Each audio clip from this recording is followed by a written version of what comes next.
Hopefully this report/testimony will get in front of those who have had their own contact event.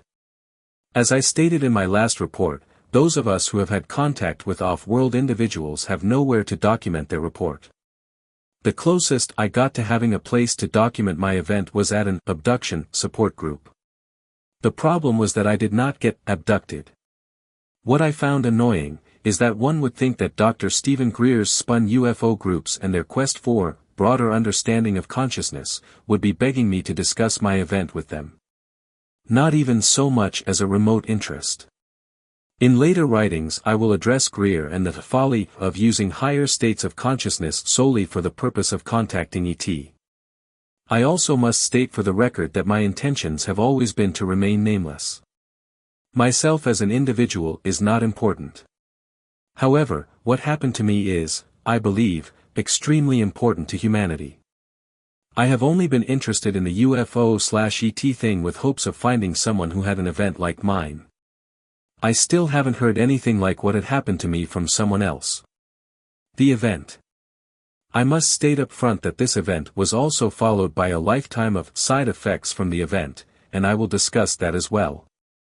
I was 11 years old in 1974 riding in the back seat on my way to my parents' friend's house close to downtown Denver.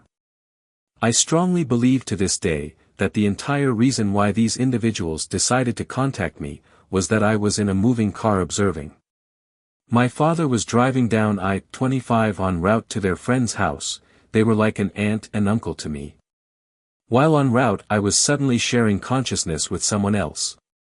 For a fraction of a second I was completely freaked out, in another fraction of a second this sharing of consciousness was just as normal as walking, drinking, eating.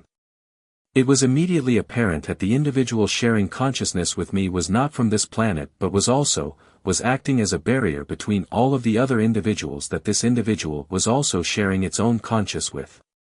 It was suggested that I keep looking around. Here is where my encounter differs from what most people, who follow the ET storyline. Telepathy versus shared consciousness. Here is what sets my event apart from anything I have ever heard from fellow Earth-bound residents. Shared conscious communication is not telepathy. Shared consciousness is a communication of knowing and sharing that knowledge, indirectly, as known knowledge.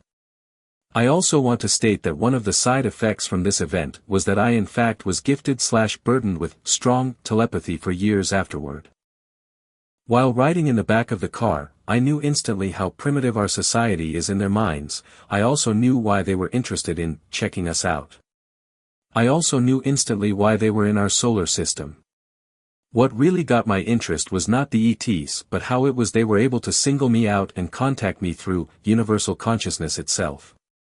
Being in constant contact, or plugged into, universal consciousness itself, it is as normal and a lifeline to their existence as breathing air is to us. I also knew that my own understanding of universal consciousness is greatly limited compared to my hosts. My crash course on being completely and wholly submerged/plugged into universal consciousness made me aware of one important thing. That is, everything, and I mean everything, is plugged into universal consciousness. Every atom in a coffee table, every animal and every person is plugged in. Because these beings can manipulate universal consciousness like we manipulate water, fire and elements, they are able to use it to make contact with anyone anywhere, anytime. For years I tried to put this ability of theirs into words, and the best way how was at 11 years old it seemed to me. Using universal consciousness to make contact with other beings and each other is thinking of it like the old telephone system where a switchboard operator takes a phone jack to connect one source to another source. When such a connection is made, two or more individuals can literally share consciousness. In order for this to even work, one has to be a part of universal consciousness itself. What is still impressive for me to this day is how these individuals can dial into every living thing they wish to dial into using universal consciousness. Next. The event continues.